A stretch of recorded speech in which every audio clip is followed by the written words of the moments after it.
sitting on the edge of the Zambezi River, just upstream from Victoria Falls, and I'm so excited to tell you about an old brother, friend of mine, who's come back to Zimbabwe to do an extremely important mission. He's sitting with a beautiful lady next to him.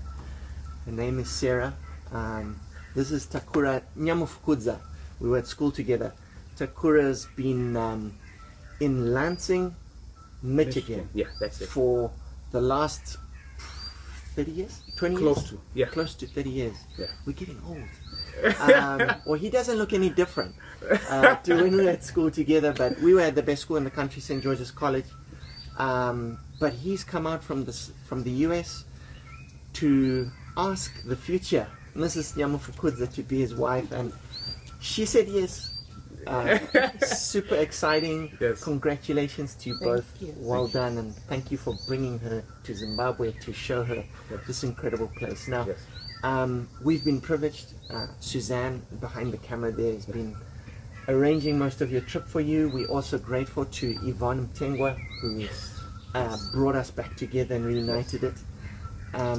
But how's the trip been? I mean, have you enjoyed it? You want to start? No.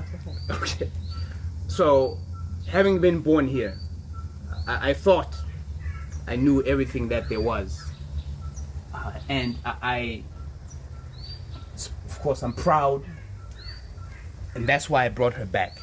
But even I learned a great deal about my home, right?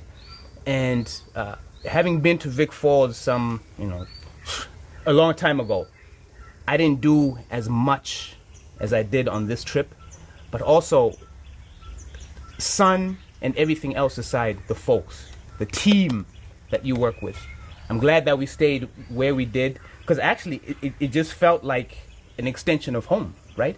It didn't take any time to warm up to the folks that we were with. So you have a fantastic group of people.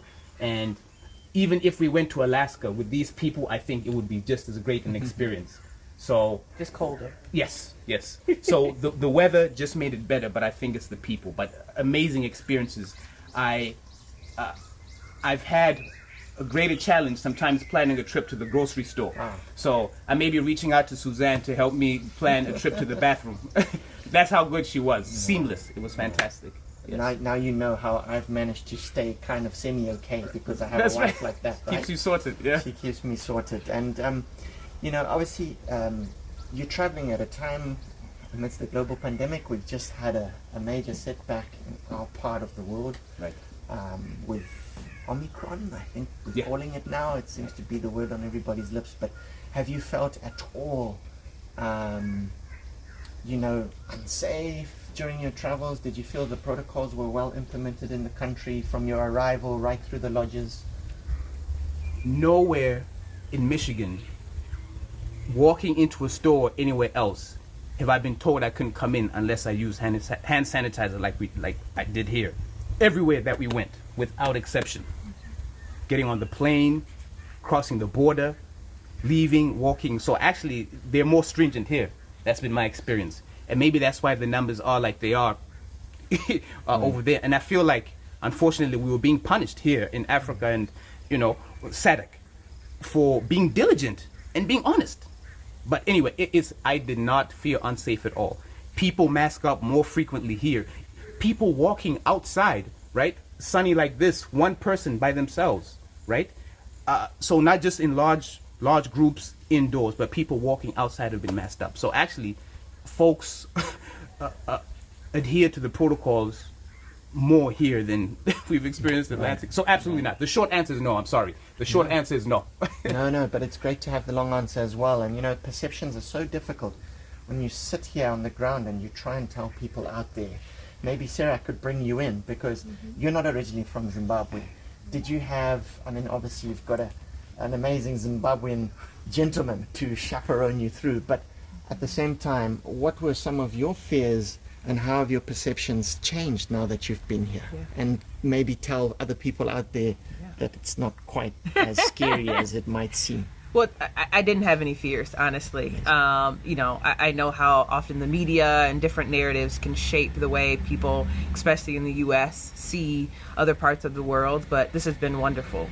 As Takura mentioned, the people have made all the difference. Everything was safe. Everything was flawless, just top notch. Whether it's safety protocols, even the food was just amazing, and just such a well-oiled machine. It's something that is hard to describe, but I work for government, and I am someone who is always dotting the I's, crossing the T's, making sure everything is above board, and this has just been more than what anyone could expect. Well, what a fantastic endorsement. Thank you so much. And maybe we could finish off, and Sarah, I'll come back to you again before I give him the parting words, but if you could sort of single out one experience on your trip now, and I know there's probably quite a few that you can remember, and I don't want to take anything away from the proposal because that's probably the best thing ever, but if you could single out an experience that you had on a boat cruise or whatever it is, what would it be? That is very difficult. We've been talking about this too, what was kind of defined the trip. Just something that you can't do anywhere on any part of the planet, obviously, is Devil's Pool. Right? To be able to get the adrenaline rush, and it's something I would never have imagined doing, even when we got there, and it was a complete surprise. I still was like, I'm just going to put my feet in the water, that's it. But because of the way it was organized and just so safe, even in something that seemed so dangerous and on the edge, because of the way it was managed, was just so safe, and I got amazing photos, which I will share with my mother when I'm sitting next to her. I will not send them because she will think, what is he doing to my daughter? But it was outstanding. That would probably be one of the experiences of a lifetime. It will never be replicated. Very special, yeah. That is certainly living life on the edge, but safely, as you said. And yeah, what a special experience. Thank you for sharing that. And Takura, man, I hope this means that we're going to be seeing you and your beautiful wife to be and future family. Yes. Coming back to spend time in Zimbabwe again and Southern Africa. But parting words? She will not allow too much time to pass before we return. So, just like we said down at the lodge, see you later, not goodbye. Tino tent, maitabas. If you like this episode and don't want to miss out on other ones, please go to YouTube, look for Brown Zim, and hit the subscribe button. Thanks.